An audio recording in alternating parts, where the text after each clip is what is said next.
meu nome é Hamilton, né? Eu começo falando sobre a gravação, né? Então, a ideia dessa noite é a gente poder gravar, né, esse evento e depois Pessoal, publicizar. desculpa aí. Pode Eu falar. vou sair e vou entrar, que eu não tô conseguindo ouvir nada dessa reunião aqui. Vocês estão conseguindo me ouvir? Será que é o problema no meu microfone? Conseguem me ouvir? Tá bom, então eu vou continuar, né? Então, assim, informando a todos, né, que vai ser gravado, a gente vai depois colocar no YouTube para todo mundo poder assistir, né, essa roda de conversa. Eu vou começar me apresentando, né? Eu sou Hamilton Matos, sou professor na licenciatura indígena. Atualmente, coordeno um programa de extensão na UFAC, né, que é o Programa de Integração dos Povos Originários à Universidade Federal do Acre, né? É um projeto de iniciativa da PROEX, né, Pró-Reitoria de Extensão, né? E ele inclui na sua, enfim, né, na sua programação o quarto Seminário dos Acadêmicos Indígenas do Acre, né? O Seminário dos Acadêmicos Indígenas do Acre está na sua quarta edição, né? E esse ano eu concorri ao edital e fui o professor contemplado para coordenar o programa durante esse ano, né? O programa ele é responsável pela organização do quarto seminário dos acadêmicos indígenas do Acre e ele conta com 10 bolsistas que são acadêmicos indígenas da UFAC, né? Então, apresentado o programa, né, falar um pouco aqui desse evento, né, que é esse projeto dentro do programa, né, que está iniciando hoje, né. Então, como parte desse programa de extensão, a gente está realizando, né, uma série de conversas entre acadêmicos indígenas que a gente deu o nome de Conversas com Pesquisadores Indígenas, né. Essa experiência, ela teve origem no ano passado, né, que eu era não o coordenador geral, mas o coordenador acadêmico do programa, né, e a gente teve a iniciativa de fazer uma roda de conversa na época com a Pacacuru, né, e foi uma experiência incrível, muito boa, né, e a gente, para esse ano, pensou, né, em efetivar essa experiência nesse projeto, né? Então, eu queria fazer um pouco essa apresentação, né, do programa, do projeto, e também dizer que essa atividade é uma iniciativa da revista Chubuan Pesquisas Indígenas, né? É uma revista que está ainda gestando o seu primeiro número, uma revista da UFAC, né? Que tá, assim, tem o seu núcleo, né, o seu grupo, né, o seu equipe editorial situada aqui no Campus Floresta, majoritariamente, né, acadêmicos indígenas, com o objetivo de publicar trabalhos e pesquisas indígenas, bem assim, na linha dos seminários acadêmicos indígenas, que também visa fomentar, né, a produção acadêmica indígena. Para essa primeira conversa com pesquisadores indígenas, a gente pensou juntos, né, e decidiu convidar a Alessandra Manchinelli, né, que foi uma grande inspiração esse ano para a gente, né, ela que defendeu há pouco tempo sua tese de doutorado esse ano, e ela foi uma grande inspiração para nós, né, ao pensarmos esse ano a temática e as ideias de maneira geral para o quarto seminário dos acadêmicos indígenas do Acre, né? Então a gente vai ter a presença dela aqui, todos, né, já planejados aqui para recebê-la, todos felizes de poder recebê-la aqui. Então ela esse ano foi um pouco a nossa madrinha, assim, dentro do seminário dos acadêmicos indígenas do Acre. Então, ninguém melhor para abrir essa roda de conversa, roda essas conversas com os pesquisadores indígenas do que ela, né? E também ninguém melhor para fazer, né, essa mediação do que a Timar, né, que escreveu aquele belíssimo texto de apresentação para o seminário desse ano, né, e que vai aqui fazer a mediação aqui da noite de hoje. Então, eu vou passar a palavra para a Timar, né? Ela vai se apresentar, né? Introduzir a Alessandra, que também vai se apresentar, e ao final, né, da gente ouvir a Alessandra, a gente Já, vai já abrir de ouvir. para o público da Olá, AVB. gente, eu sou boa noite, aliás, e eu quero agradecer o convite, né, do professor Hamilton para estar participando dessa roda de conversa hoje. Sou a Alessandra, do povo Mosneri, e eu sou licenciada e bacharel em Geografia e fiz o mestrado e doutorado em Geografia na Universidade Federal de Rondônia. Então, essa é uma oportunidade hoje de estar trocando experiências. Na verdade, como se trata de uma roda de conversa aqui, nós vamos trocar experiência a partir da nossa vida acadêmica, profissional, dos nossos conhecimentos tradicionais, das nossas cosmovisões e das nossas experiências de vida. É isso. Passa a palavra. Maravilha, obrigado pela apresentação, Alessandra. Timar, então a palavra está com você, tá? Para você nos conduzir. Daí, depois da fala da Alessandra, a gente vai ouvir as pessoas. A Timar vai fazer essa mediação para quem quiser fazer perguntas depois da fala da Alessandra, tá bom? Tá Timar, bom. boa noite, a palavra está contigo.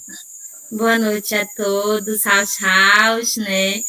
Primeiramente, quero agradecer o grande Uxibu e agradecer toda a presença de todas as mulheres em nome da Alessandra, né? Que é um prazer imenso de poder estar participando dessa roda de conversa aqui com vocês. Me chamo Timai Nanibacan, sou do povo Runicuim, moro aqui no Alto Rio Tarauacá, Seringal Independência, da aldeia Arco-Íris. Hoje eu estou aqui na minha aldeia e estou muito feliz de poder participar, de poder estar aqui junto com vocês, né? Que é uma roda de conversa que eu achei muito importante quando recebi o convite do professor Hamilton, de poder estar aqui junto com vocês. E então, eu sou acadêmica de curso de licenciatura indígena e sou pesquisadora do conhecimento do meu povo Runicuim.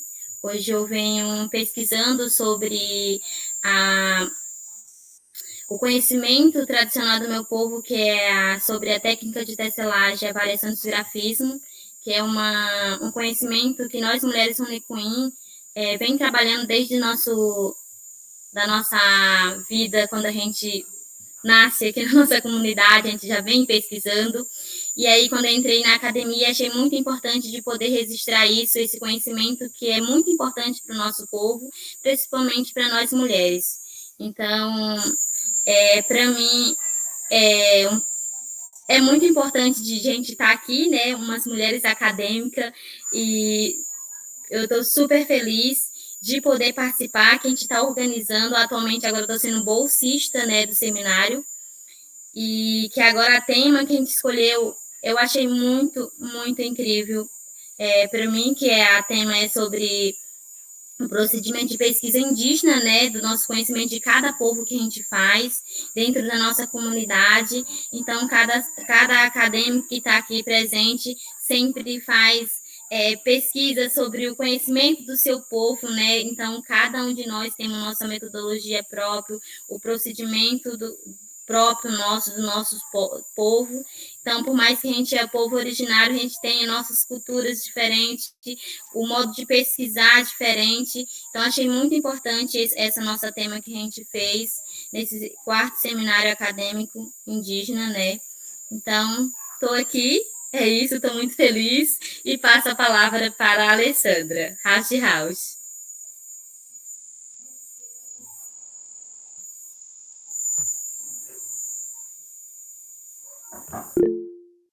Olá, gente, pode passar para o próximo.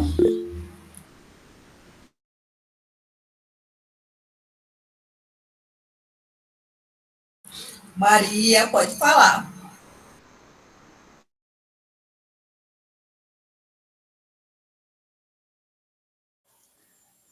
Alessandra, então a ideia é que a gente se apresente, é isso? Nós que estamos aqui, tá bom, tá jóia.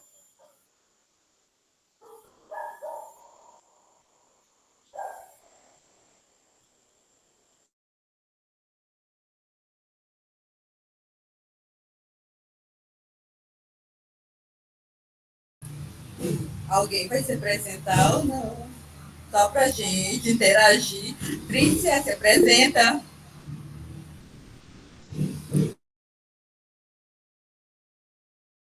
Pode se apresentar, Trícia.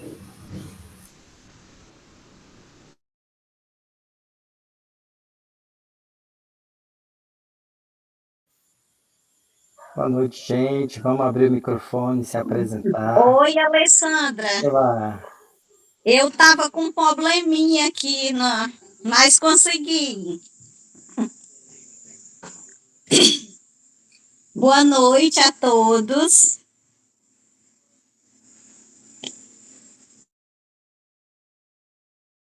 Boa noite.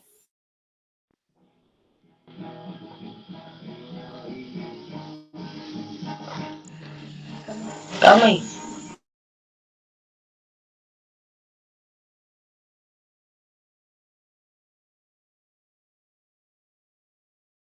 Trícia, fechou seu microfone, Trícia.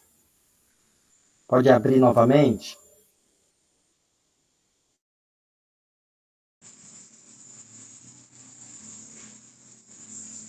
Tá certo. Eu sou Trícia Costa de Oliveira, na língua indígena eu me chamo Runã. Sou do povo Nuquini. No momento estou no mestrado, né, Linguagens e Identidade pela Universidade Federal do Acre. E quero dizer que estou muito feliz, né, alegre em poder participar desse momento, né, fui convidada, vi a Alessandra postando, né, e aí eu disse que queria muito fazer parte da conversa e estou aqui para contribuir no que for preciso, né, que for do meu alcance. E vamos lá. Obrigada.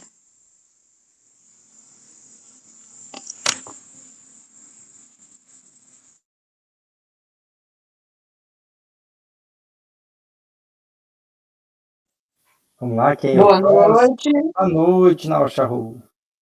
Boa noite. Então, deixa eu me apresentar. O meu nome na WhatsApp é Maria Valderlene Souza da Silva Brandão e no Kunsan é Nauachahu. Eu sou aluna da graduação na licenciatura indígena em Cruzeiro do Sul, né? E estou aqui na reunião porque eu gosto de participar, quando é possível participar. Eu gosto muito de interagir com todos, né? É muito importante a gente se conhecer, a gente se organizar. Vai ter agora o quarto seminário, né? E a gente está aqui para colaborar naquilo que for possível, né? E eu estou muito feliz de estar participando aí. Tem muita gente nova que eu não conheço, né? A Alessandra, que não é a esposa do professor Hamilton, né? Estou muito feliz em rever a Duzilda, né? Estou com saudade do Zilda, minha colega de sala. E é isso. Igualmente, querida, já encontramos aí.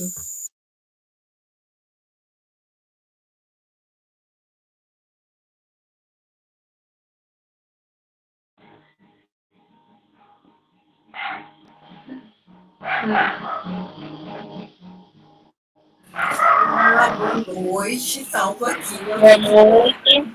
Sinta-se levantado. Nós estamos entrando numa roda de conversa para compreender pesquisa com mulheres indígenas e que as mulheres indígenas produzem.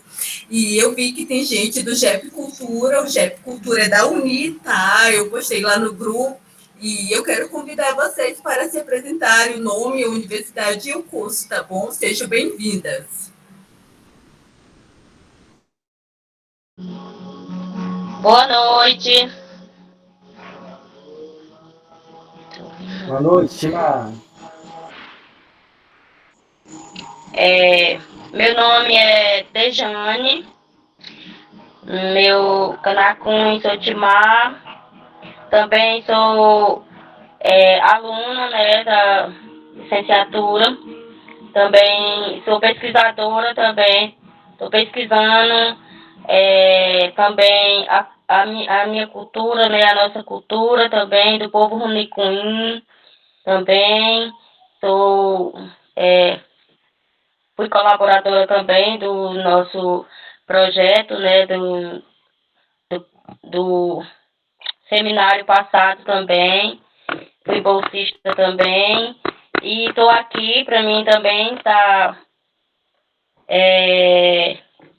debatendo um pouco, né, sobre nossas pesquisas também a Alessandra, né, conheci ela também, assim, uma pessoa interagida, né, também, estou aqui também, para mim, aprender um pouco também com cada uma das pessoas que estão aí.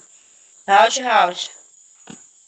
A minha chará Zilda, né, também aí, logo estaremos juntos aí também, e era isso, estamos aqui. Tchau.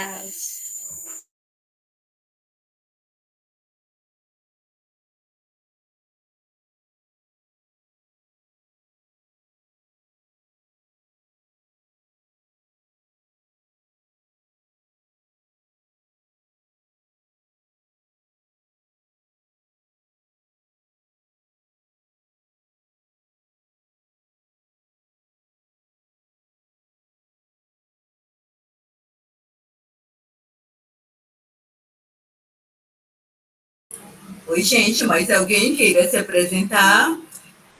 Sim, seja bem-vinda. Oi, gente, vocês estão me ouvindo bem? Eu vou me apresentar, é porque eu tive que sair, aí eu voltei agora. Meu nome é Kirley, sou do Purpurinã, sou do curso de Nutrição aqui da Universidade Federal do Acre, da sede Rio Branco.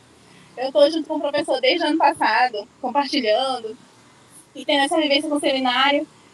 E quando surgiu essa ideia do tema, quando ele trouxe e abordou com a gente, eu acredito que foi um trabalho em conjunto e compartilhado. E ter a Alessandra, né, como pivô do tema, eu acho que é super válido, tanto para a gente que é daqui de Rio Branco, quanto para a galera que é de Cruzeiro do Sul, fazer esse intermédio, sabe? Eu estou muito feliz e, como eu sempre falei pro professor, né, eu estou aqui para ajudar no que der e no que vier. E é mais ou menos isso.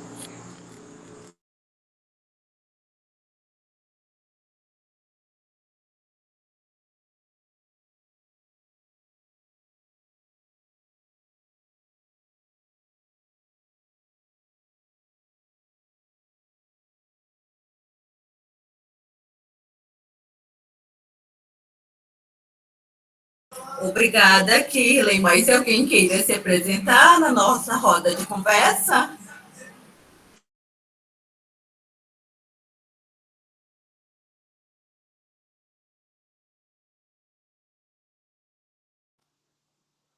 Boa noite, Alê, boa noite a todos e todas. Eu me chamo Francineide, sou psicóloga, sou massoterapeuta, estou cursando agora, estou fazendo mestrado pela Universidade em Buenos Aires.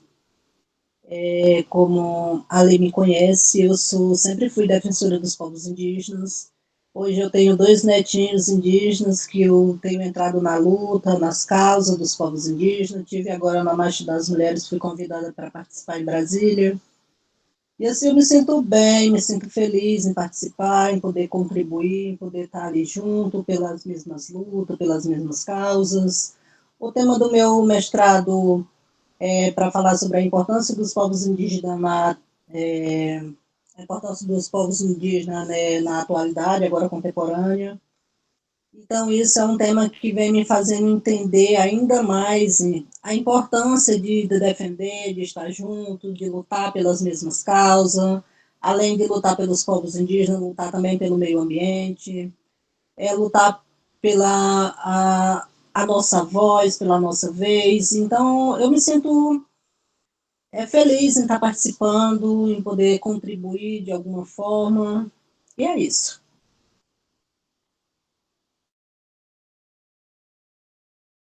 Obrigada, Francineide. Mas alguém queira se apresentar? Seja bem-vinda ou seja bem-vindo. Tem homens aqui, sinta-se à vontade.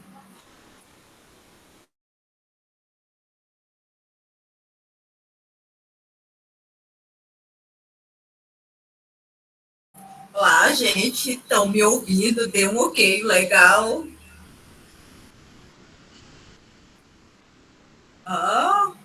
Alguém queira?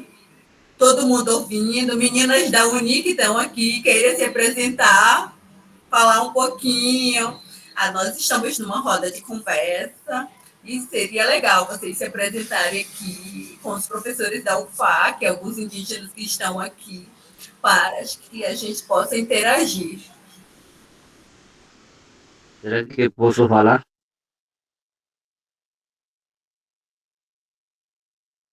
Então, eu apresento, né? Eu sou da região Purus, do Santa Rosa, né? Eu sou iniciante do Parro Equidade, lá do Cruz do Sul. Então, meu nome do português, Manuel Torres, e o nome da língua indígena é Sonichi, tá? Gratidão para vocês que eu entrei a roda de conversa, né? Que o professor Hamilton me convidou. Eu estou aqui ouvindo a fala de vocês, tá? Eu sou iniciante do Parro Equidade, né? Nós vamos começar ainda no dia 18 de agosto, nós vamos ter ainda dia 12 de setembro, nossa aula, né? Aí, dia 16 já estamos partindo para a Cruz do Sul, tá? Então, gratidão e estou aqui ouvindo a fala de vocês. Raus, raus.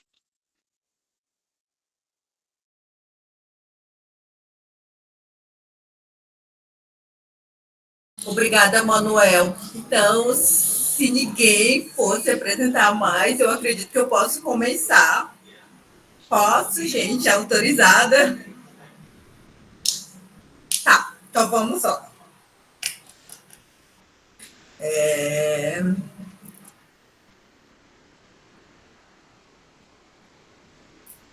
Primeiramente, vou me apresentar de novo e antes de começar a falar sobre mulheres indígenas, vozes e irmãos que produzem conhecimento, eu quero relatar uma trajetória de vida, sobretudo a minha, no meio acadêmico, tá? Eu comecei com uma longa trajetória. Em 2005, eu cursei publicidade e propaganda, um curso totalmente capitalista, né? Onde você vende a imagem, você produz para captar o grande lucro de capital. E naquele momento eu queria ser antropóloga, não sei de onde viu aquela coisa de eu ser antropóloga. E eu cogitei mudar de curso, mas não mudei. E aí, quando chegou no 6º período, eu desisti, sem dever nenhuma disciplina. E aí, em 2007, eu passei no curso de Geografia Bacharelado na UFAC. Então, eu entrei ali naquele momento e eu passei muito racismo, que vocês devem ter passado, muito preconceito dentro da universidade. Aliás, eu sempre relato que a Universidade Federal do Acre foi um ambiente onde eu mais passei racismo institucional na vida. Mas isso serviu para um crescimento profissional, porque foi ali que eu aprendi a criar barreira de defesa para lutar e acreditar naquilo que eu realmente queria. Então, eu fui formalizada, eu fui transformada em uma episteme colonial. Todo o meu conhecimento da graduação, sua leitura destinadamente ao processo de colonização. E quando eu fui para o mestrado na Universidade Federal de Rondônia, eu ainda passava por um processo de transformação epistêmica colonial. E eu produzia ciência para o outro, ou para os não indígenas. Eu não vi uma forma de reinventar e produzir para o meu povo. Não tinha essa visão ainda. Olha que eu já estava no mestrado. E quando chega no doutorado, eu tenho aquela quebra.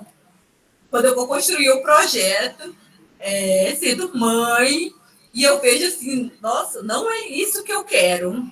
Não é isso que eu quero. Eu fui transformada a ter um olhar que não era meu, que não era do povo do qual eu pertenço, que não representava uma Amazônia sólida, os povos indígenas. Então, eu recapitulei aquele pensamento e dividi ele. E eu falei assim, eu vou para a geografia cultural, que é a área que eu estou hoje. Quando eu chego na geografia cultural, novamente, eu deparo com conhecimentos e saberes que não se aproximam legalmente de uma visão machinera e de uma metodologia indígena. Então, o que eu fiz? Como eu vou construir uma tese? Tanto que eu utilizei 5 vezes a 4 vezes uma metodologia que não tinha nada a ver com aquilo que eu estava pesquisando. Até tinha, né? Mas não era o que eu queria e não se aproximava com a perspectiva machinera. Daí eu penso agora, mulheres indígenas são vozes e mãos que produzem conhecimento. Quando eu digo vozes, é que eu possa falar através da oralidade e comprovar aquilo que eu estou falando, porque a oralidade, ela é o quê? Ela é atemporal, porque a oralidade, ela é transformada em vários meios de comunicação e ela tem várias formas de se comunicar. Quando eu digo mãos que produzem, é porque aquilo que eu não consigo relatar, eu posso escrever. Então, a partir do momento que eu estou escrevendo, eu estou produzindo uma episteme de uma mulher indígena fomentada numa razão, numa visão de determinado povo. E eu chamaria isso de metodologia indígena ou uma metodologia machinera. Óbvio que isso não vai ser muito aceito. Muitas mulheres aqui são transformadoras sociais dentro do seu povo. Por quê? Porque elas estão produzindo ciência, elas estão produzindo conhecimento. Para comentar ainda, vou falar sobre como a produção de ciência ela é uma profissão formalizada pelo Conselho Nacional de Desenvolvimento Científico e Tecnológico, CNPq, porém ela não é remunerada. E ainda mais, nós não recebemos pela produção científica. Então, não é legal, não considero técnica ou profissional quando alguém de fora produz um conhecimento e não coloca, por exemplo, uma mulher indígena como coautora,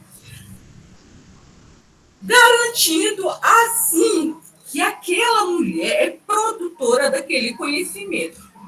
Quando a mulher indígena não fica nem como autora naquele trabalho do qual ela produz, ela vai perder o quê? A validade segundo os outros espaços científicos, porque vai ficar garantido o nome da autora que ela produziu.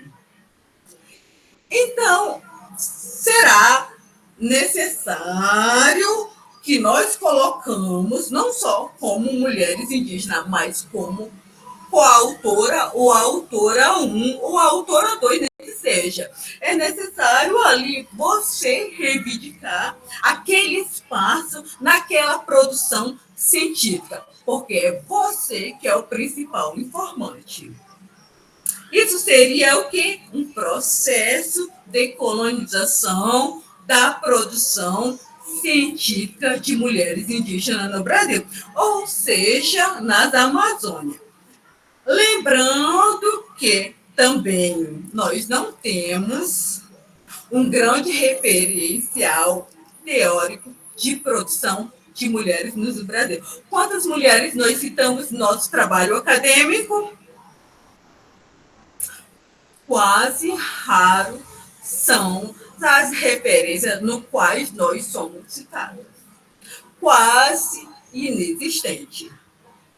O nosso trabalho geralmente provém de outras áreas científicas, como a antropologia, como a história, sobretudo a antropologia, é onde tem mais trabalho sobre povos indígenas. Tanto que em muitas outras áreas se escuta, quem trabalha com os indígenas são os antropólogos, não é isso? Quem vai fazer o parecer é os antropólogos. E esquece que os próprios indígenas têm uma forma de dar o seu parecer técnico a partir de conhecimento do seu ambiente de sobrevivência. Você já chegou numa área onde quem é o mestre é o ancião. Ele que vai te informar, o ancião, ele que vai te informar sobre a folha, sobre o espaço, sobre a produção de uma casa, sobre a produção de uma canoa. O conhecimento é tão milenar naquele momento que ele ultrapassa espaços temporais. Então, será necessário um processo de reivindicação de produção para as mulheres. Até 1990, por exemplo, o estado do Acre tinha um momento de voz onde as mulheres estavam fora dos espaços centralizados. Os homens falavam, as mulheres estavam cozinhando, estavam naqueles espaços domésticos. E hoje não, nós estamos invadindo, entre aspas, os espaços de produção científica. Tanto que as mulheres hoje nesse programa de pós-graduação, elas são em mais quantidade. Antes nós tínhamos um pioneirismo somente de homens, hoje as mulheres estão ocupando espaços públicos, espaços de poder, espaços acadêmicos. Inclusive, hoje nós podemos considerar que nós temos a maior marcha do mundo de mulheres indígenas, então puxados e captais por essas mulheres. Então, a forma de resistência vem milenarmente e ela precisa ser reconhecida. Olha, uma coisa a gente pode relatar sobre essa roda é as indas e vindas de mulheres, o quanto problemática nós temos enfrentados nesse mundo dual para produzir ciência. Uma dessas formas que eu tenho me visto é quando, por exemplo, sistematicamente eu sou vista. Às vezes eu me perdo. Quando eu estou na aldeia, eu sou a parenta da cidade. Quando eu estou na cidade, eu sou a indígena. Então, a gente também enfrenta uma dupla intensidade. Mas eu sou um reflexo daquele construtivo de quem me constrói, pois eu não me vejo dessa forma. Vocês, mulheres indígenas, se veem dessa forma quando estão no espaço na indígena, quando estão na comunidade. Como você se vê? É uma provocação. Você se vê como uma dualidade? Você se vê como uma episteme fraca? Você se vê como um recorte do espaço? Como você, mulher indígena, se vê naquele momento de produção científica? Como você, mulher, se vê naquele momento de produção identitária, de reinvenção de pluralidade cultural? É uma pergunta. Então, você não pode submergir ou deixar que alguém diga o que você deve fazer. Você deve defender o seu ponto de vista. Você deve defender aquilo que você acredita que é capaz de produzir. Eu estou produzindo para quem? É uma pergunta também. Nós precisamos colocar sobre nossas óticas que a nossa produção deve viver os mundos. Eu quero contribuir, mas eu quero colocar a minha ciência em foco. Eu não posso deixar de ocultar o saber daquele ancião lá da comunidade, ou daquela anciã. Você sabe que uma anciã, ela tem várias coisas. Ela produz vários momentos. Quando ela está na casa, ela é o quê? Ela é uma educadora. Quando ela está na roçada, ela é o quê? Uma produtora. Quando ela vai para a pescaria, ela é o quê? Uma pescadora. As mulheres, elas têm várias funções. E nessas funções, elas conseguem produzir aquilo que muitos não conseguem. Eu, por exemplo, vou por comunidade, eu não sei pescar. Então, já o meu papel de ser uma sabedora dos rios, ou como meu povo chama de uenu, eu não conseguiria. Por exemplo, eu não ia no raçado na minha comunidade, então eu não era uma conhecedora da coletagem. E isso fica uma abordagem fora da minha concepção de produção. Por isso que eu digo, quando alguém vai escrever sobre o roçado, nós precisamos reivindicar aquele espaço, porque você está fomentando aquele conhecimento para o objeto segundo. Então, será necessário esse processo de produção de fomentação oral. Outra coisa, nessa síntese, nós temos que pertencer aos nossos lugares, tomar os nossos lugares. Não podemos esquecer, sobretudo, que nós passamos, que muitos chamam de choque cultural. Eu não chamaria de choque cultural, não. Eu chamo de processo de reinvenção, porque toda pessoa humana passa por um processo reconstrutivo de reinvenção humana. Todos nós estamos em processo de transformação em múltiplas escalas. Aliás, nós somos fragmentos de diversos espaços, seja ele contemporâneos ou não.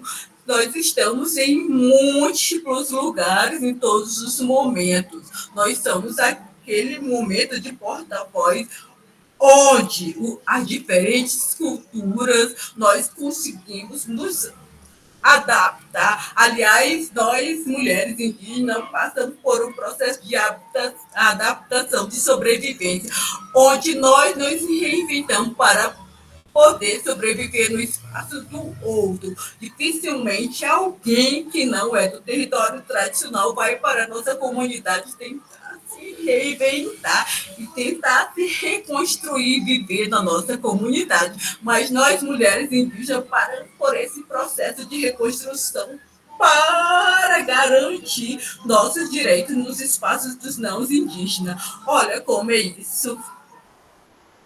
Quando eu falo dessa sistematização, seria um momento de convivência com diversos espaços, onde mulheres são as principais receptoras. Elas recebem e transformam. Elas conseguem transformar um problema em solução. Você sabe que uma mulher que trabalha em diversos espaços, ela consegue trazer aquele problema e transformar em soluções. Você vê as mulheres empreendedoras, por exemplo, que trazem suas ciências e transformam em empreendedorismo e conseguem garantir um meio de subsistência. Gente, isso é fenomenal, eu digo. Ela passa para um processo de fenômeno dentro de si, grandemente. A mulher consegue passar para um processo adaptativo, tridimensional, onde uma mulher consegue levar seu filho para a caçada, consegue levar seu filho para a pescaria, consegue levar seu filho para o roçado. Ela garante um espaço de sobrevivência, ela cria hábitos seculares, ela cria uma forma de agir, ela facilita o seu diálogo com mundo. Ela facilita seu diálogo com a escola, com a comunidade, com os receptores que chegam lá. Ela consegue transformar esse conhecimento em uma linguagem atemporal, de produzir ciência, de garantir o acesso a outros locais. Ela consegue transformar o lugar, aliás, perdão, numa forma de comunicação.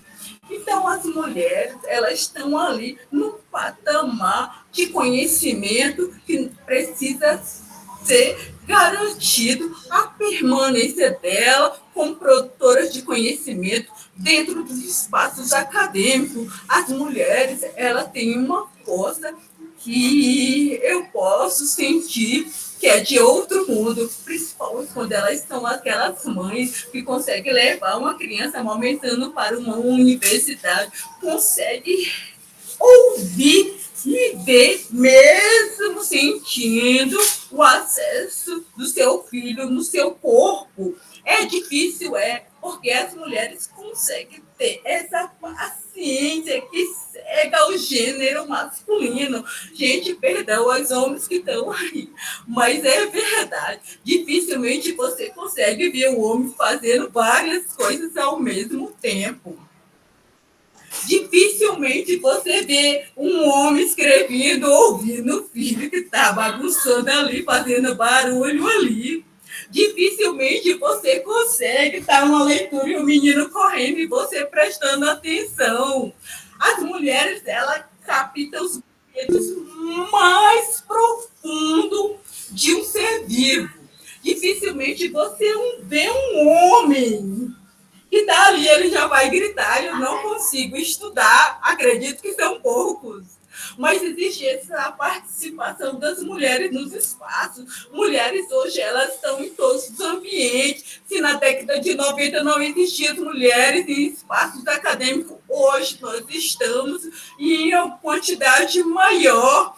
E isso é um processo de reivindicação política. Nós estamos culturalmente garantindo esse espaço político acadêmico de produção científica. Então, o que o Acre, por exemplo, aqui no estado do Acre, nós estamos em grande escala. E nós, nos anos 90, não se viu uma mulher ocupando um cargo político, um cargo dentro de uma secretaria. Hoje nós vemos que as mulheres, elas conseguem, de uma forma, trabalhar políticas públicas melhores que os homens, e as mulheres é que menos se envolvem em questões, como eu digo, questões de escândalo. Gente, você vê, eu fiquei olhando, eu não acredito. Pode acreditar, e olha que até os anos 1980 a gente era considerado um sexo frágil. Não vai, ela não vai dar conta. Até 2015, por exemplo, as universidades, a gente não podia dizer que tinha filho, que ele mamava pequeno, que era uma forma da gente ficar um pouquinho abaixo, porque muitos membros de banco consideravam que mulheres com filho, estou falando de forma geral agora, não iam conseguir passar pelo processo de construção da tese. E hoje você vê que dados gerais de produção científica as mulheres são em quantidade maior de produção científica no Brasil. Uma coisa eu quero ressaltar também, até 2010 nós não tínhamos bolsas de fomento específico ou programa destinado às mulheres indígenas. Em 2003, a CAPES passa por um processo de reinvenção e lança o primeiro programa destinado às mulheres negras indígenas de fomento. Mas também ela foi excludente, porque onde já se viu uma mulher indígena sair do território e falar inglês, gente? Eu fico me perguntando até hoje como passa. Então, não era a nossa realidade naquele momento. Hoje nós temos um acesso maior, mas antigamente, nos anos anteriores, não. Então, lançava aquele programa e a gente não ia concorrer. Quem falava inglês? Então, a nossa língua, ela tem que permanecer como língua principal. igual esses programas estão fazendo hoje. Faça a prova de espanhol, segundo é português, corretíssimo, porque muitos dominam principalmente a língua materna. Então, esse processo, vocês já sabem, aquele processo de racismo institucional, muitos já ouviram, não sei vocês, mas há uns ambientes que eu trabalhei, já passei assédio moral, eu já passei violência de gênero, eu já passei racismo institucional, porque nós, mulheres indígenas, passamos por quatro. Elas passam por preconceito local, por preconceito regional, por preconceito de gênero e por racismo. Nós, mulheres indígenas, passamos por isso. Embora muito não compreendam. Nos espaços de poder, principalmente, nós participamos o quê? Por sexismo, racismo. Muitos acreditam que nós somos muito incompetentes, gente. Nas esferas institucionais, nós somos vistas como incompetentes. Ninguém acredita que uma mulher pode ser cientista, uma mulher indígena pode ser cientista. Não, ela não sabe produzir, ela não está compreendendo. Às vezes você só não gosta de falar, não é verdade? Às vezes você não quer discutir. Eu, principalmente, olho assim, tá ok. Não que eu não compreendendo, porque eu gosto de ouvir, anotar e depois refutar aquela fala do qual eu não gostei. Porque hoje chamam termos que nas instituições nós passamos por capacitismo étnico e de gênero, que é onde aqueles descredibilizam o trabalho da mulher indígena. Descredibilizam a fomentação, a participação de mulheres indígenas em qualquer espaço que seja. Hoje, muitos querem tomar a frente, como o anterior, querem tomar a frente de mulheres que estão em espaço público e de poder. Não deixe, gente. Se você acha que não fala português direito, esse não é o problema. Vai lá para frente e defenda essa visão, essa ótica que você tem. Porque vai chegar um momento que você vai ter que defender essa ciência ou essa pauta política do seu povo. E o quê? Existe o quê? O ponto chave aqui sobre a produção. Nós temos que ter uma crítica ao modelo atual de produzir ciência. Uma dessas críticas que eu tenho que fazer é ao Comitê de Ética em Pesquisa para vocês, mulheres indígenas que produzem ciência. Muitas revistas querem que a gente tenha um processo durante a produção do Comitê de Ética. Sendo que o Comitê de Ética é uma instituição que fica dentro da saúde. E quem produz nas ciências humanas sabe como um avaliador da saúde vai avaliar um projeto das ciências humanas. Então, nós temos que fazer uma crítica a essa construção colonial de produção científica no Brasil. Outra coisa é a invisibilidade das nossas produções. Será que você acredita naquele trabalho de outras mulheres indígenas? É uma pergunta. Será que você visibiliza aquele saber e coloca ela como uma referência a ser estudada? Outra coisa, nós precisamos garantir protagonismo dentro das ciências para as mulheres. As mulheres, elas precisam ter esses espaços garantidos. Nós temos que ter, hoje, eu acredito, como uma mulher, nós precisamos ter uma página dedicada a dados de produções feitas por mulheres indígenas no Brasil. Nós não temos esse espaço. Nós precisamos chegar no momento e propor que nós queremos dados específicos sobre as produções científicas por mulheres indígenas no Brasil.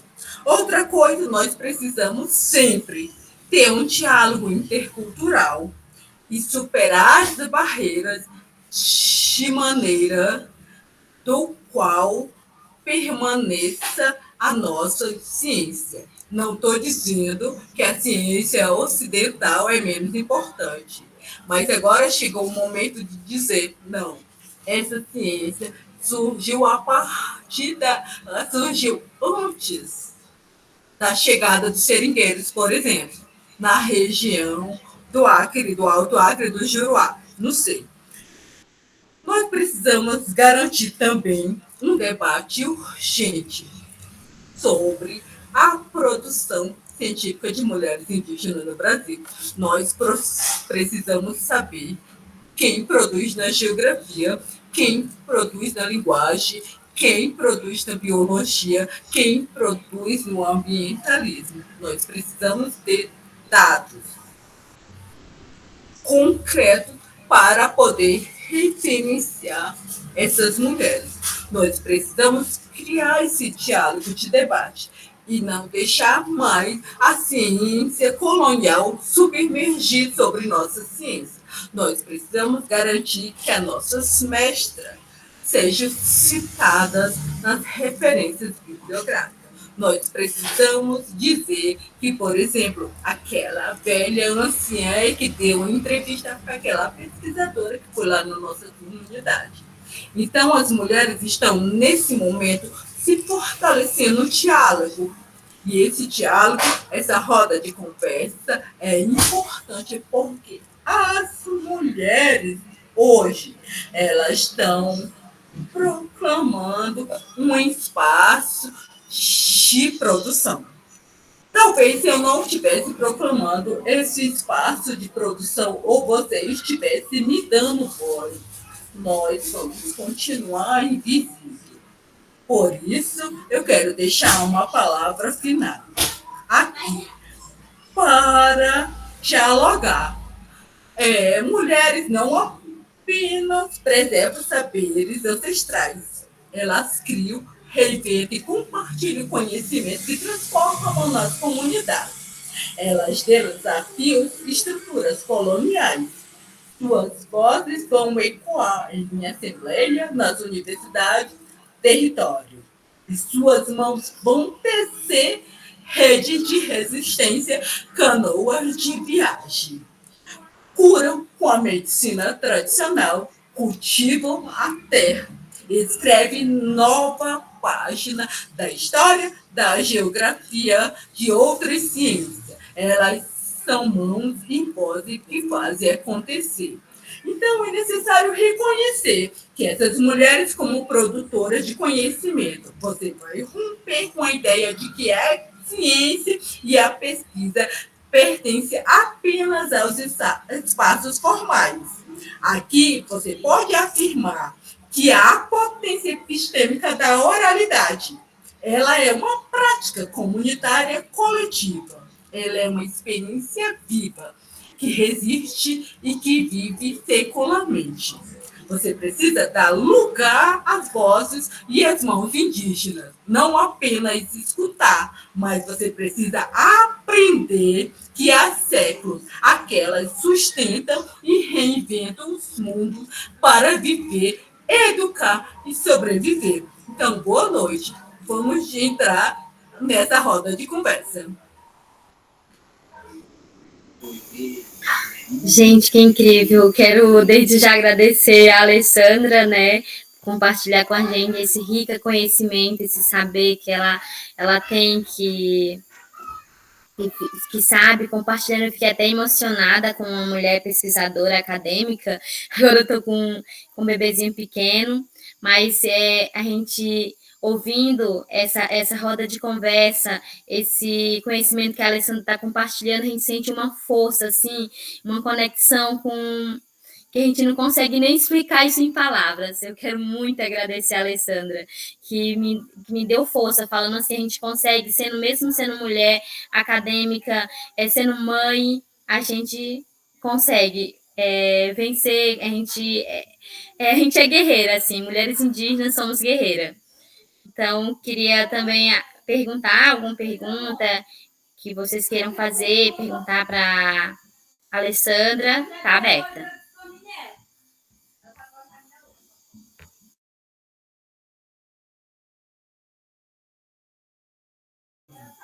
Agradecimento, pergunta.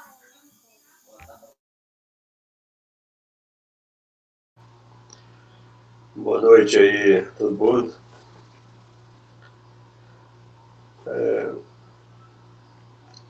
Eu tirei esse tempo aí, consegui ouvir parte dessa conversa.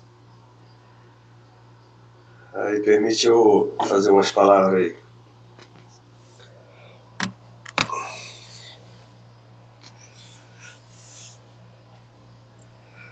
Vendo o pessoal aí, boa noite, todo mundo. Pessoal, é o seguinte, eu sei que eu não sei quantas pessoas tem no grupo, mas obrigado aí. Professor Milton, eu tenho, tenho participado muito pouco desses slides aí, né? Mas agora eu estou num momento aqui em transição ainda, e aí eu vou aproveitar para esse momento aqui. Obrigado aí pela exposição da Barata, ouviu? Assim, pessoal, eu vou começar por uma coisa bem da minha antiguidade. O meu povo, Ine, Mantineri, a gente sempre teve muito claro a atuação da família numa aldeia, num povo. Para nós nunca diferenciamos essa superioridade ou inferioridade, seja do homem, da mulher ou da criança.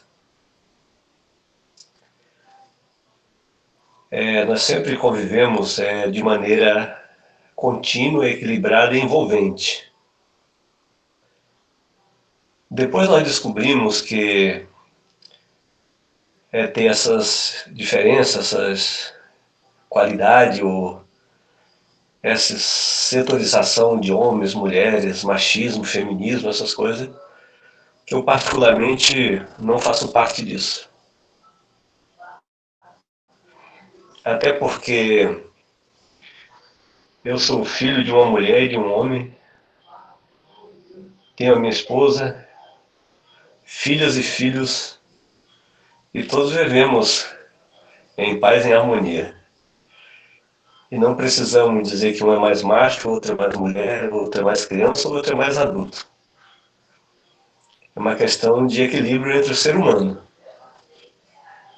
Acho que aí é uma questão que a gente analisa com bastante eficácia dentro do saber de cada povo. Por outro lado, a transmissão do saber. Nós sempre tivemos muito claro como é que é feita a transmissão do saber e a quem e a que momento. Obviamente, quando nós partimos para a academia, nós vamos para a universidade e voltamos para a aldeia, a gente se assusta, eu diria assim, né? Porque os índios têm isso, uns acham bonito, outros acham perfeito, outros acham atraso, outros acham a idade da pedra. Mas isso é porque não se conhece a história e nem de fato a origem, a transcendência e da importância desse convívio. Também eu não gosto muito de vitimar. Eu acho que as mulheres não precisam se vitimar.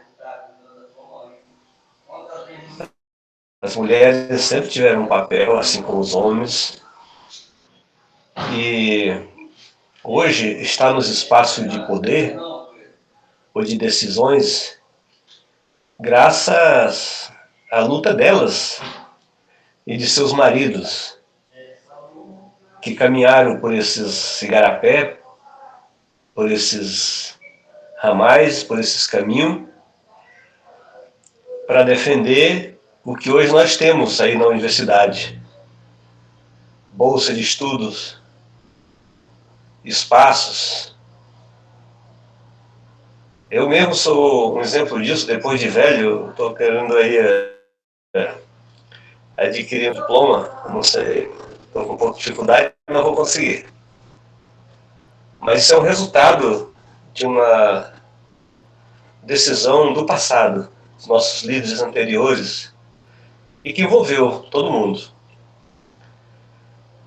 Eu lembro que quando esses líderes saíam de suas aldeias, deixavam seus esposos, seus filhos, e às vezes voltava para casa, só levava as roupas sujas, porque às vezes não tinha como levar um presente para um filho ou para uma esposa.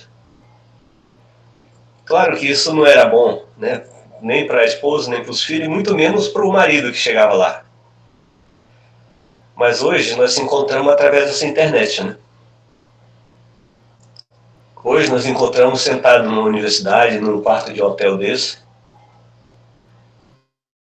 ou então numa aldeia mesmo, numa rede ou debaixo de uma árvore. Ou seja, as diferenças são grandes, imensas, é incomparável. Isso é uma conquista coletiva. Eu também vejo assim, cada um de nós sofremos nosso racismo, mas depende de como a gente encara o racismo. Eu particularmente já vivi coisa que cada um que dizia algo que eu achava que era contra mim, eu achava que ele estava me ensinando. E isso é uma coisa que acontece muito na vida da gente. Mas eu finalizo aqui agradecendo cada um de vocês e dizer o seguinte: unidade não significa separação por gênero ou por interesse. A divisão que tem feito com relação aos povos indígenas não é cultural nosso. Então, os que estão aprendendo, busque o interesse coletivo na visão coletiva, conhecendo a origem, a história, a identidade e pensando no futuro. Porque nós seguirmos dividindo entre homens, mulheres, crianças, jovens, outro segmento que tem aparecido, isso é parte de uma política divisionista para o enfraquecimento e, consequentemente, a eliminação da diversidade, e nós, como povos indígenas, somos alvo disso. Então, boa noite e um agradecimento a cada um de vocês.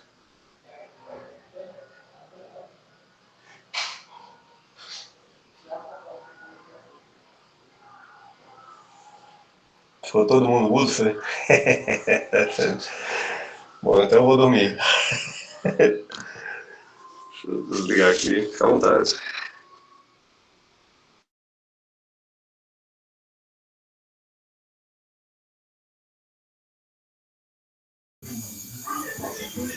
Mas alguém pode falar.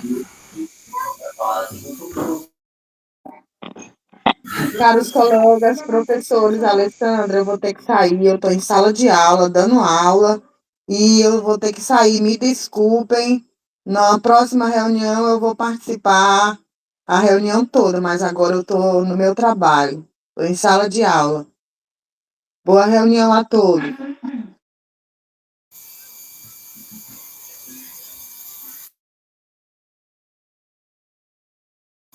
Mais alguém, gente? Roberta.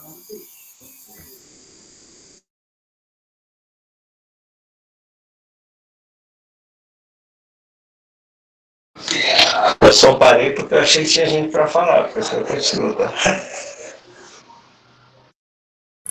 Alguém vai falar, gente? Eu posso só comentar os pontos do Sabá Machinéria. A Jeane, ela fez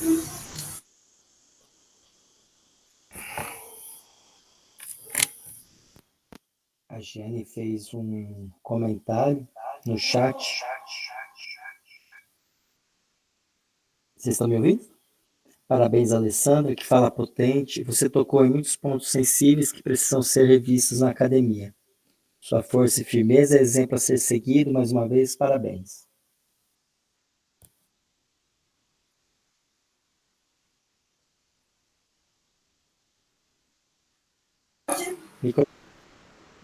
Bom, obrigada pelo comentário da Jeane, tá? E aí é uma coisa sobre o Sabá falou. Se alguém quiser comentar alguma coisa, gente, sinta-se à vontade.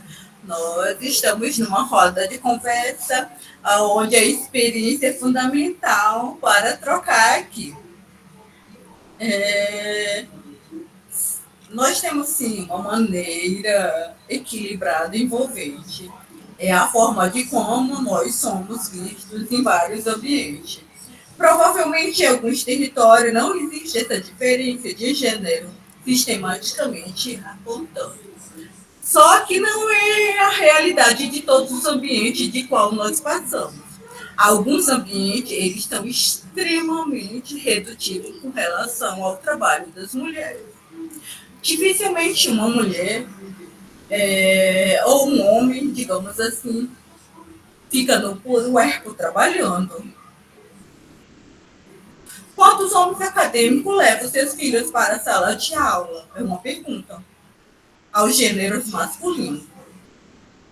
Quantas mulheres ou quantos homens saíram de seu ambiente sólido de permanência, de paz, e foram com uma criança fazer pesquisa?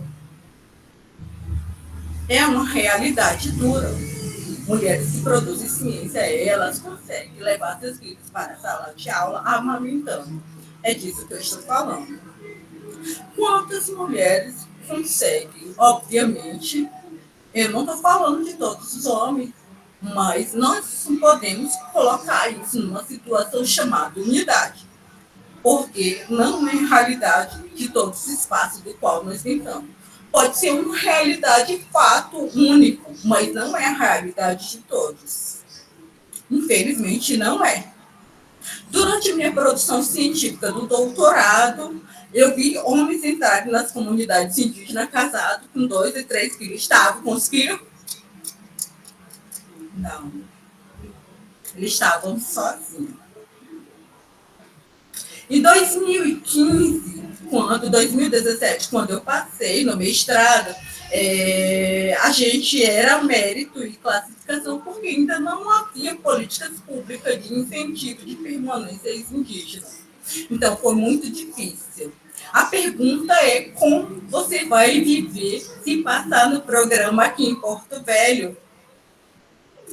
Naquele momento, a minha perspectiva era poder mentir. Só que eu falei a verdade, que naquele momento eu não tinha um apoio institucional de subsistência, do qual eu me permaneci ali. Por incrível que pareça, eu fiquei em 3º lugar na ampla concorrência.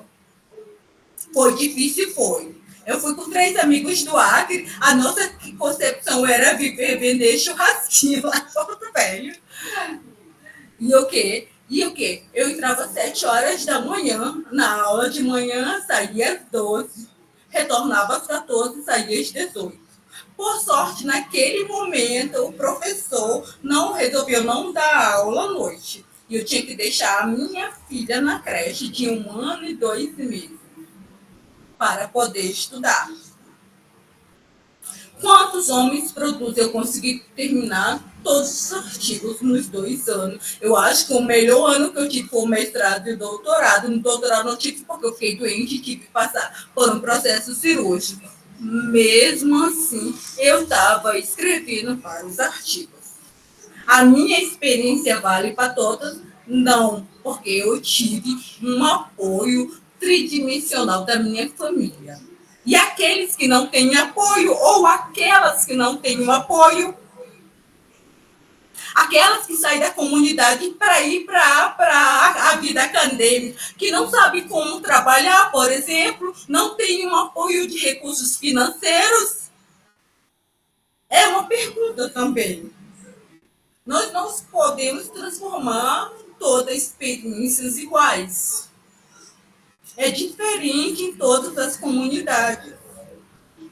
Por exemplo, tem marido realmente que dá um apoio grandemente para uma mulher, mas tem aquelas mulheres também que no ambiente familiar vive violência moral ou machismo.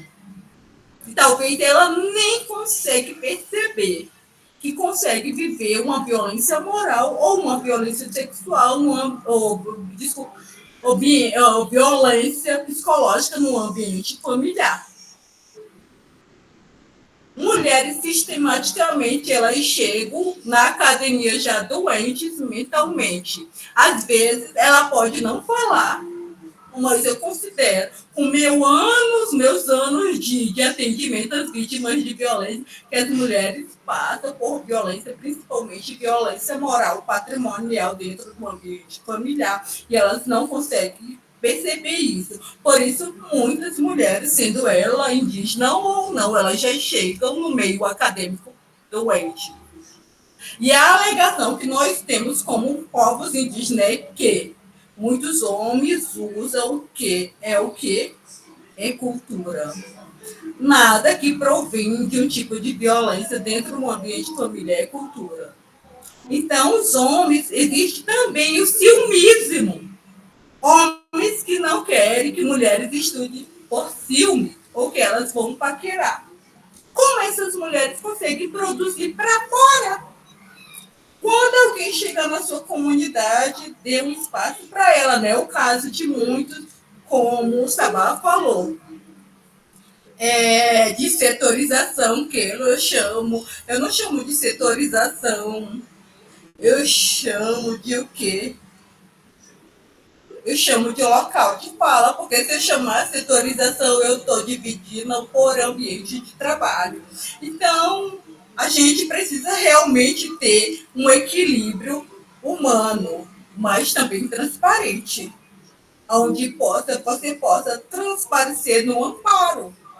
Você pode chegar, por exemplo, para aquela mulher que é uma anciã ou sua esposa e falar assim: como nós podemos melhorar esse ambiente de convivência onde você é a mestra da música, por exemplo.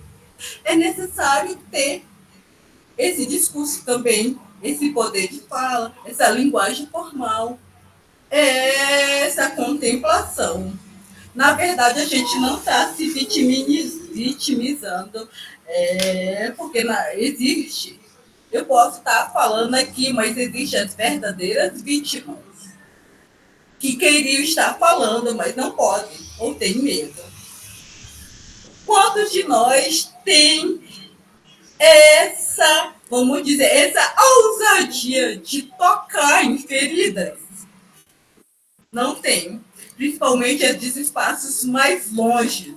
Então, seria necessário que nós podemos ter, sim, essa visão coletiva, mas também nós precisamos dar aquele parâmetro para as mulheres.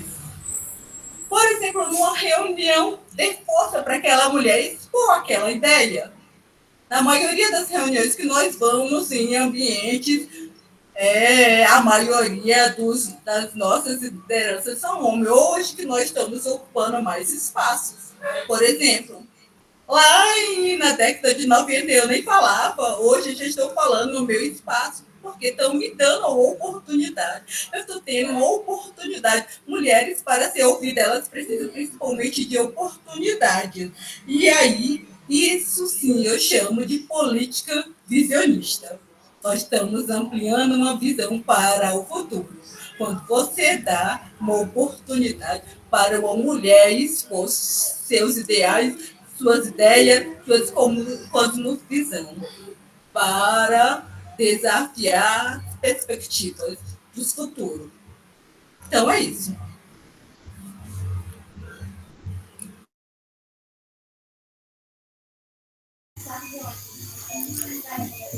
E aí, gente, alguém mais quer falar? Alguma pergunta?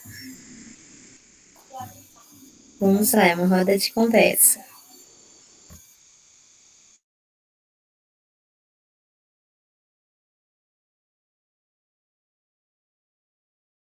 Gente, não tenha medo, todo mundo pode se expor aqui. É uma roda de conversa, falar sobre suas experiências, aliás, seus medos, né? Porque muito tem medo de expor o que pensa, não precisa.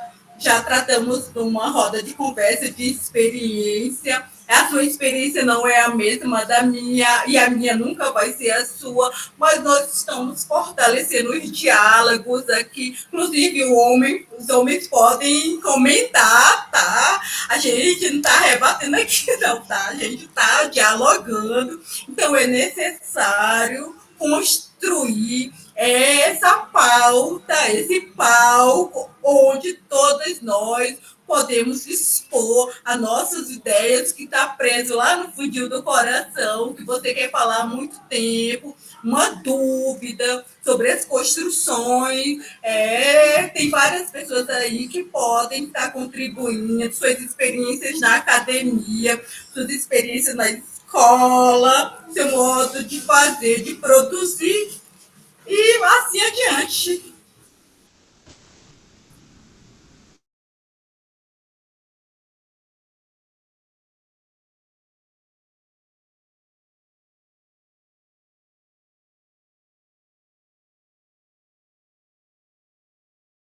Vamos lá, gente.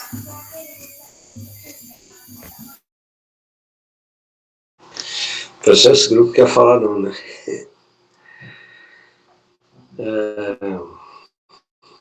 Deixa eu dar Então, pessoal, olha só. Canta uma música para nós aí.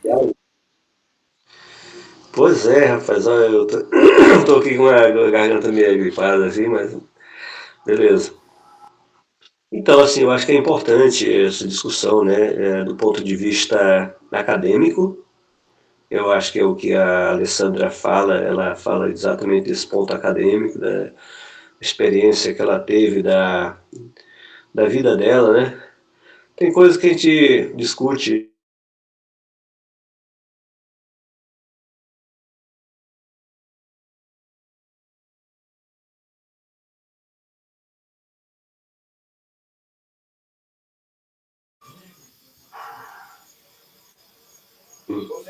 Uma coisa que os homens, que as mulheres, que os povos fazem, isso é cultural.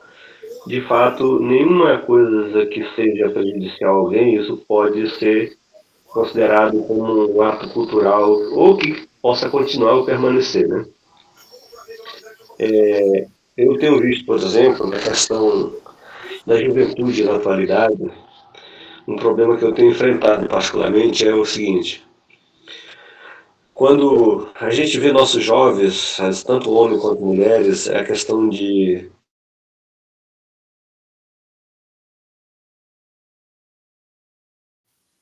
Caiu. O Sabá caiu.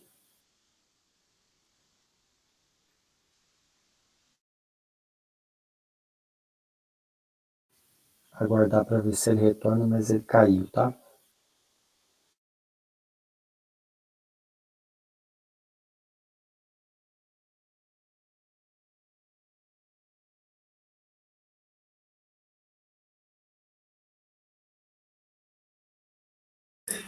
Bom, o Sabá caiu, né? Alguém quer comentar algo ou perguntar? Tem a nossa colega também aí, é Unicuí, né? Pode falar sobre a experiência dela, né?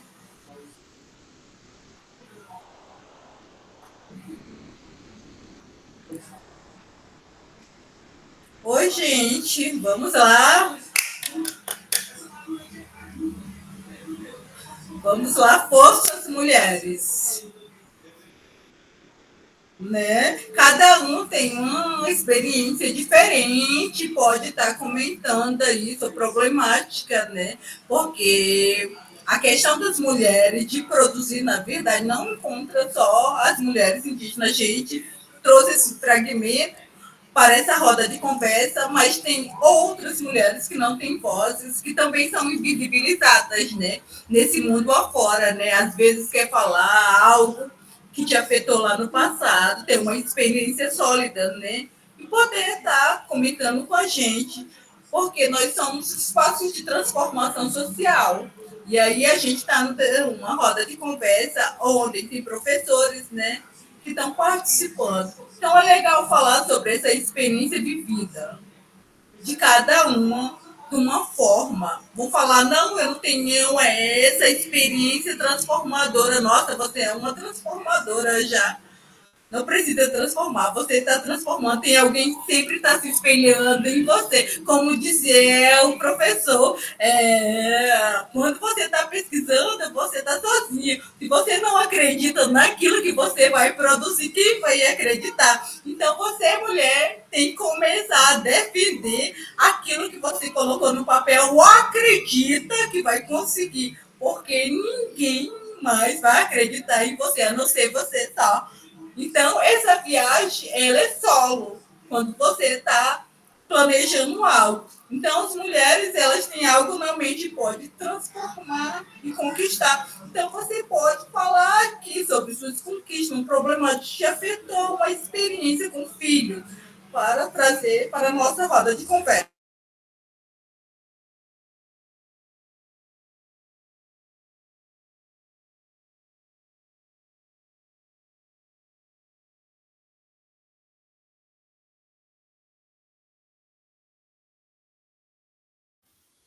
Vamos lá. Tem aqui pessoas que fazem pesquisas tão bacanas. A Timar pode falar um pouco da pesquisa dela, não sei se ela está podendo, se ela tá, o Cian está mamando, ou a Kirlen também, que são pessoas que eu conheço, que fazem pesquisas. A Núbia também está aqui, poderia falar alguma coisa da experiência dela como pesquisadora. Eu gostaria muito de ouvir essas pesquisadoras.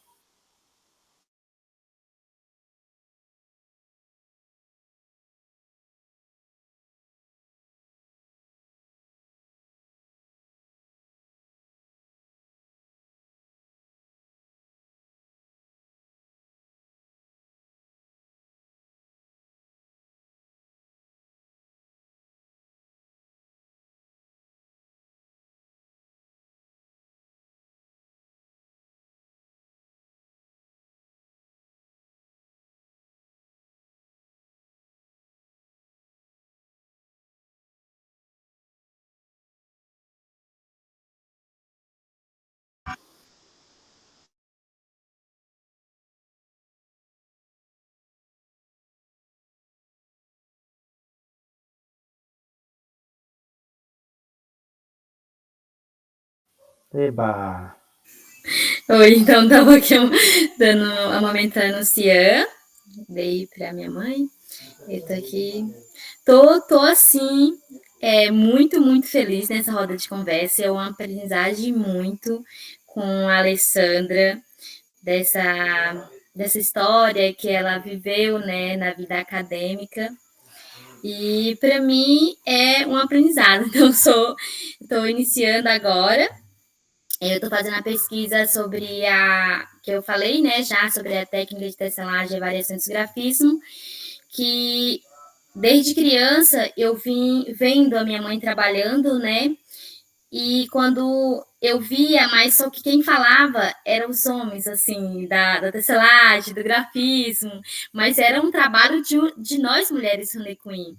Então, quando eu entrei na faculdade, quando o professor pediu, eu vou contar um pouco, né, da minha pesquisa, quando o professor pediu que a gente fizesse uma pesquisa do conhecimento do nosso povo, eu quis fazer essa pesquisa porque eu achei muito importante de ser mulher Honey Queen e de pesquisar esse conhecimento que só nós mulheres Honey Queen trabalhamos com isso.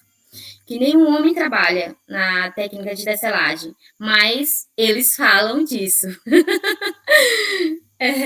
Então, nós sempre fazemos nossas dietas, iniciamos nossa pesquisa desde criança, quando a gente senta com nossas anciãs e começa a observar, a pesquisar, né, que a gente inicia, vendo o que a nossa mãe faz, o que a nossa mestra vai fazendo, de como elas organizam e preparam os TA, né, que a gente faz, e começar a produzir, que é uma conexão muito forte que nós temos, que primeiro a gente tem que entrar com a conexão com o mundo animal e vegetais, porque tudo que a gente produz é de ser animal ou de vegetais.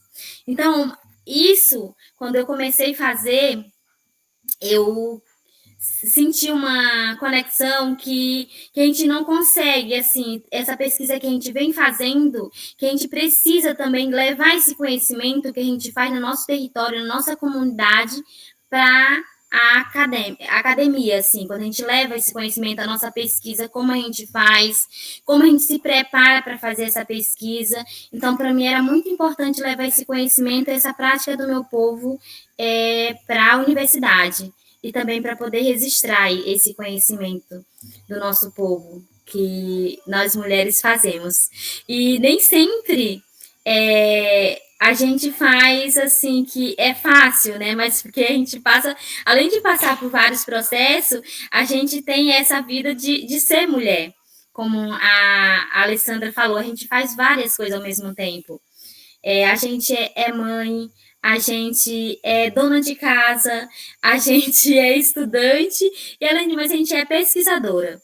Então, isso para nós mulheres, para todas as mulheres indígenas, eu acho que é muito importante de a gente levar esse conhecimento, a gente mostrar para a universidade como a gente trabalha com isso, como nós mulheres indígenas pesquisamos e como trabalhamos também na nossa comunidade, né? Que eu acho que para mim é muito rico isso, que as pessoas que não conhecem não sabem como é que a gente faz, então eles pensam que a gente, nós mulheres, tipo assim, indígena, a gente não tem essa capacidade, mas a gente tem essa capacidade de fazer e de pesquisar o nosso conhecimento, que a gente faz muito mais do que só uma pesquisa, que a gente vive, que a gente pratica diariamente no nosso dia a dia.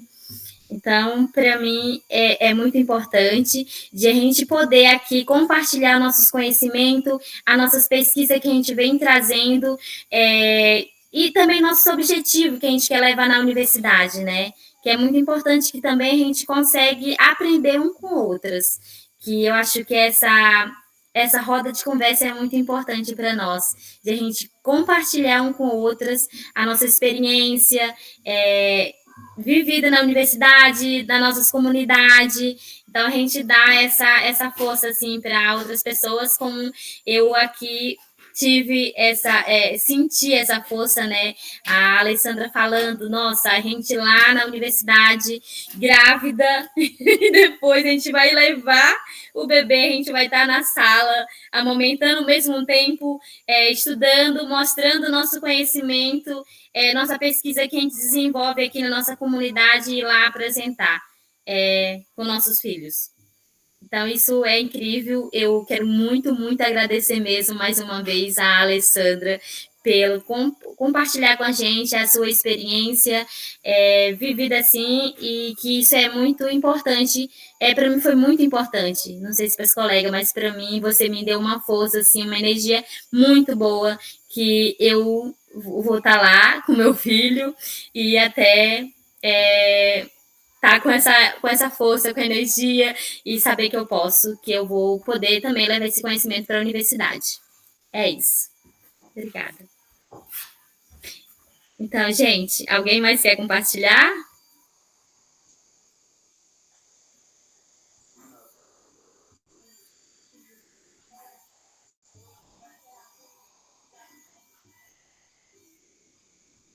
Vamos lá, meninas. É uma roda de conversa. A gente está aqui para compartilhar.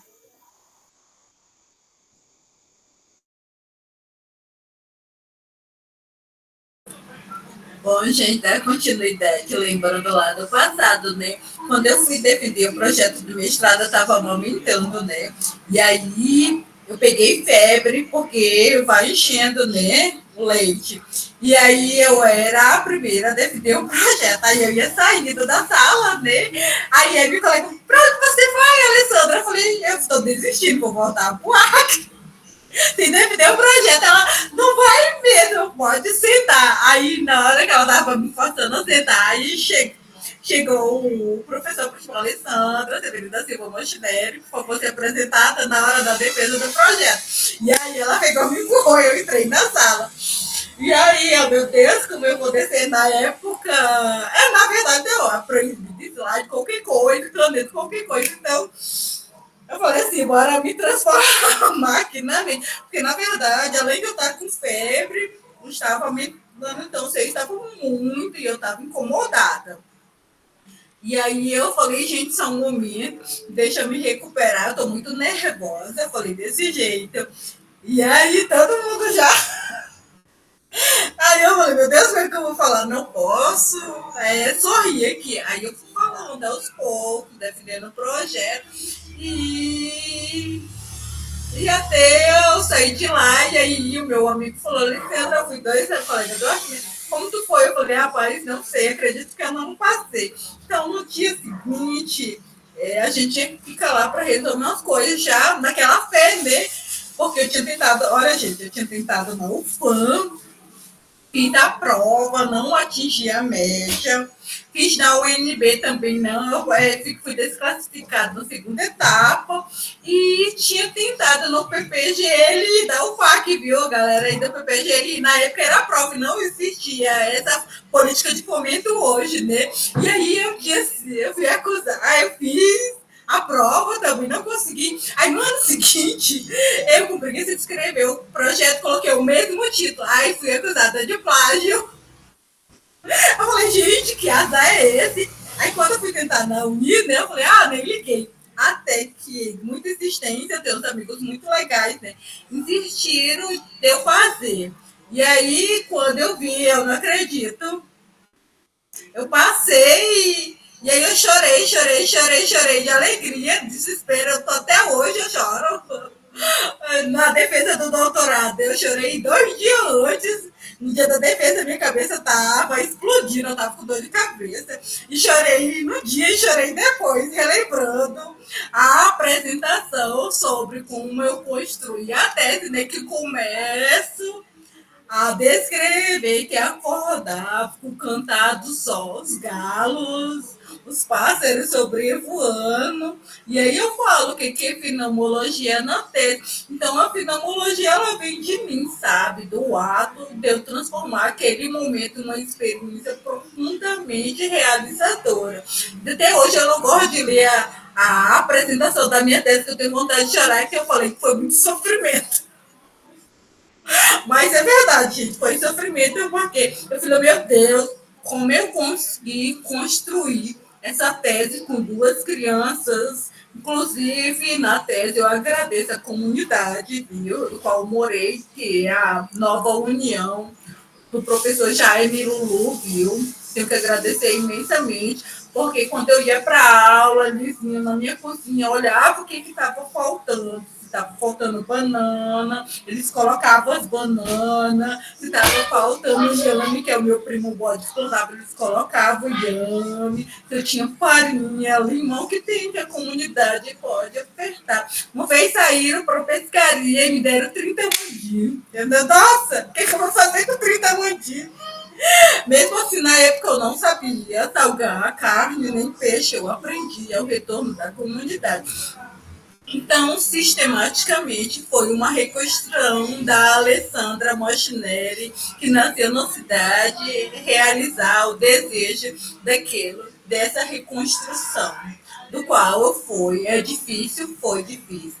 Eu saí da comunidade, agradeci ao meu primo, Jaime Lula é meu primo, tá? Ele chamava o meu filho de Noturno, muito legal. E o Jaime, ele foi uma pessoa muito acolhedora comigo. E os filhos dele, que eram meus barqueiros, na tese eu agradeço os filhos dele, porque se meu filho ficasse doente, falava, professora, a gente vai sair de madrugada, a gente saía de madrugada, eles levavam coco quando os meus filhos estavam doentes, levavam as frutas da comunidade, então fui muito recebida. E uma vez eu perguntei pra gente trocar experiência, apresentei o IBGE, que muita gente não tem a noção do que é IBGE, porque, embora a educação escolar indígena intercultural, o livro didático que chega às comunidades indígenas, ele não é intercultural.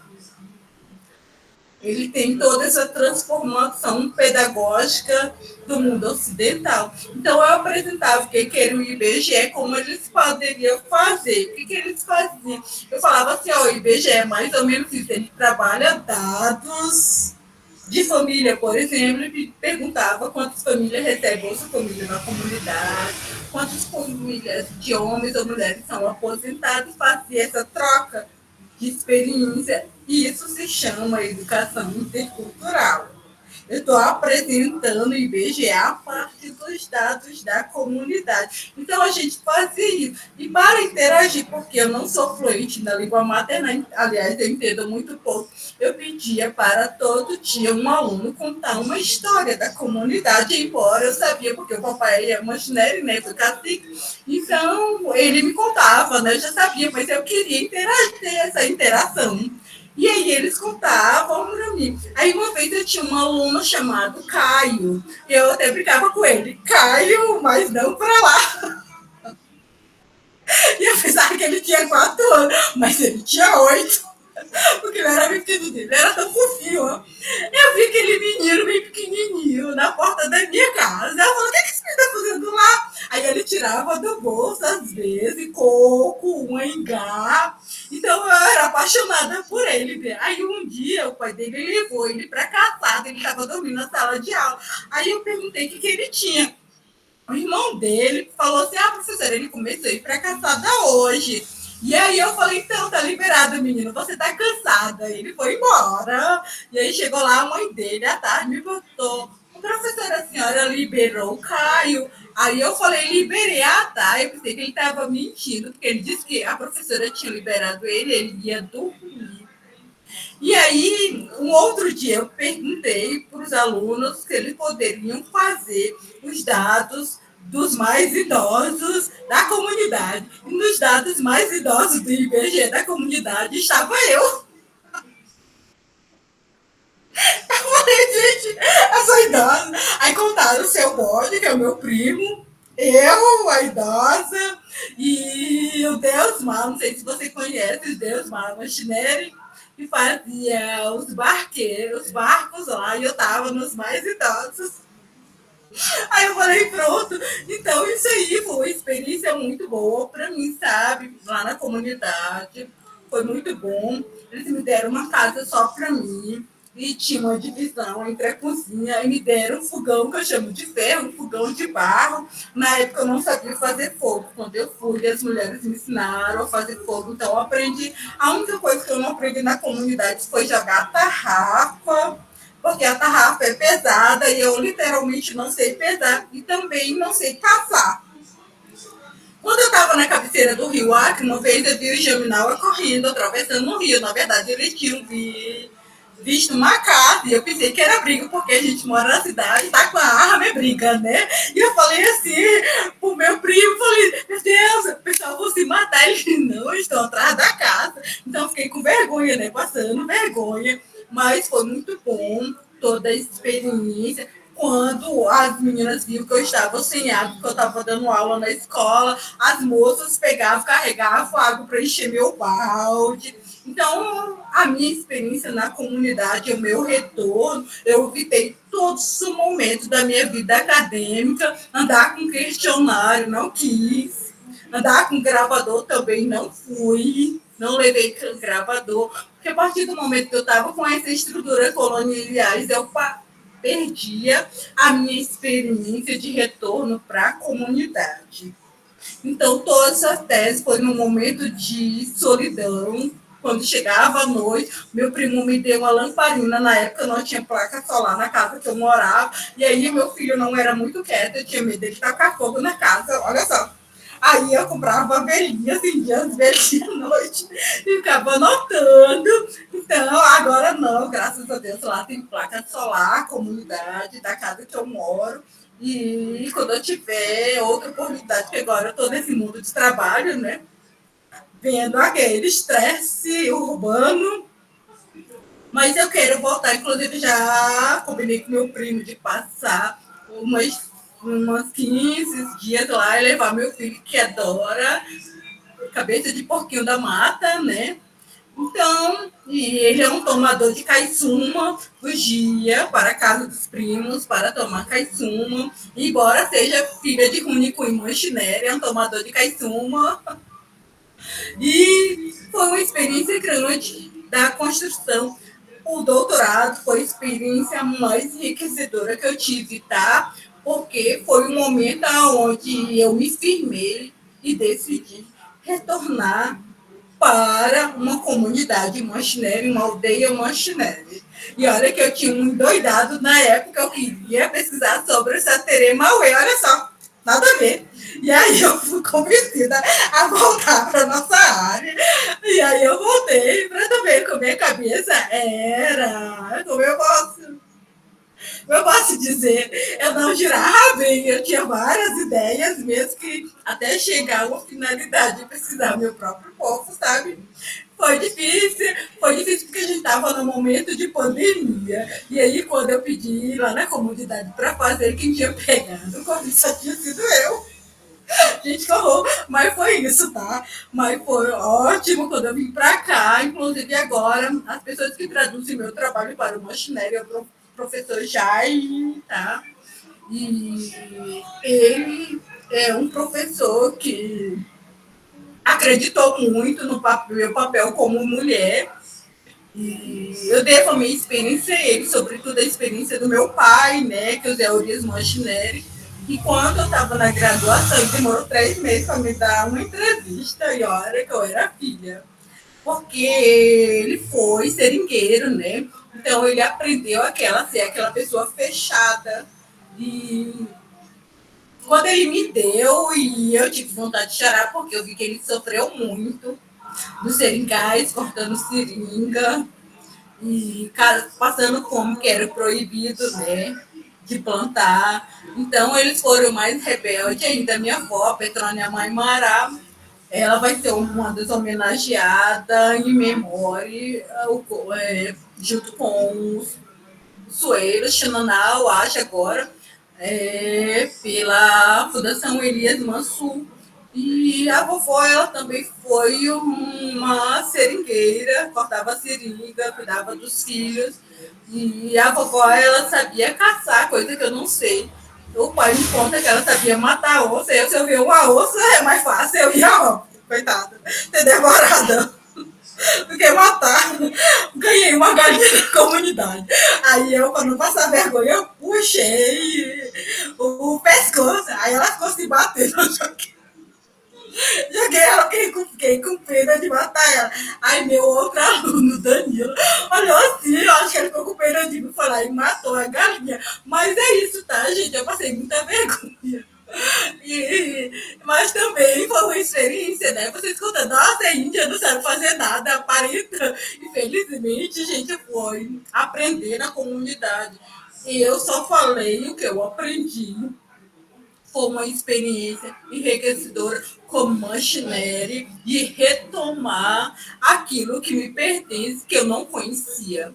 E a profundeza do conhecimento indígena, ela é milenar.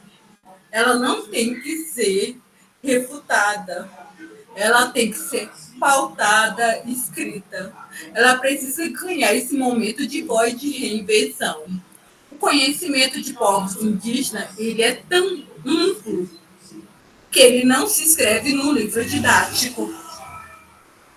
Quando você consegue captar aquele sentimento de vivência dentro de um espaço, do ambiente que um povo indígena vive, você vai ver que nenhum aventureiro do qual chegou na Amazônia conseguiu descrever aquele momento. Então, é fundamental a gente estar aqui falando sobre essa experiência. Parece coisas assim, a Alessandra estava lá toda atrapalhada, eu fiquei atrapalhada assim, eu ficava com vergonha, fui jogar futebol, né, levei umas quedas, que eu sou sedentária, né, e aí levei umas caneladas, gente. Ai, coitada da Alessandra. Então é isso. Mas a minha família, a gente já aprendi a jogar futebol toda sexta-feira. O bom foi disso. E aí, até agora, eu tenho vontade de estar lá fazendo aquele peixe assado na fogueira, né, à noite, fofocando na beira do rio, onde tinha um pau e a gente ficava sentada lá na aldeia ver quem passava de canoa. Então era muito ouvir aquele barulho. Foi um momento mais paciente, do qual eu criei uma paz interior. Foi o que eu chamo de uma terapia, tá? Então é isso. Não vai comer, não, né? Não, depois. E aí, gente? Alguém quer compartilhar com a gente? Alguma pergunta?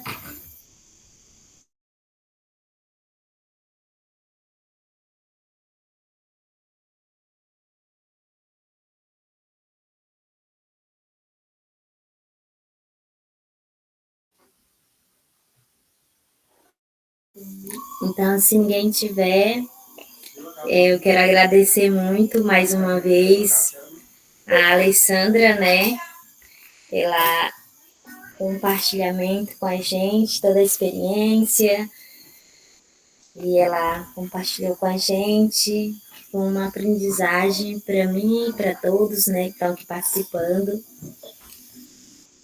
E agradecer a todas as pessoas que participaram, que estão aqui com a gente, ficaram até o final ouvindo. Só tenho a agradecer e dar uma boa noite a todos e um grande house. Dizer para os meus colegas que já a gente vai se encontrar, já. Agradecer ao professor Hamilton, a professora a Alexandra aí, né? E é isso, gente. House. Timar, acho que você o Josimar levantou a mão. Acho que ele talvez quer falar ainda alguma coisa. Quer falar alguma coisa, Josimar?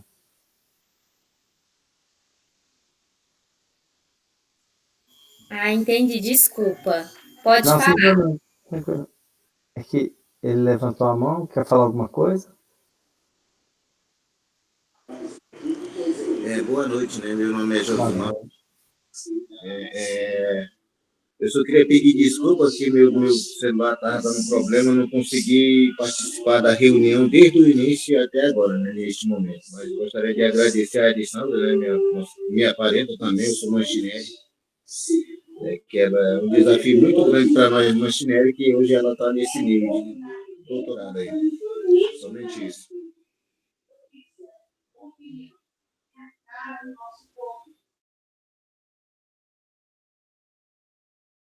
Obrigada, Geusimar. Bora trocar um momento, uma outra oportunidade, vamos conversar. Eu estou aqui só um momento de fala, né? Mas aí a gente, como Manchine, tem várias outras coisas para transformar juntos, né? Aliás, todos nós temos algo para contribuir. Obrigada por ter participado.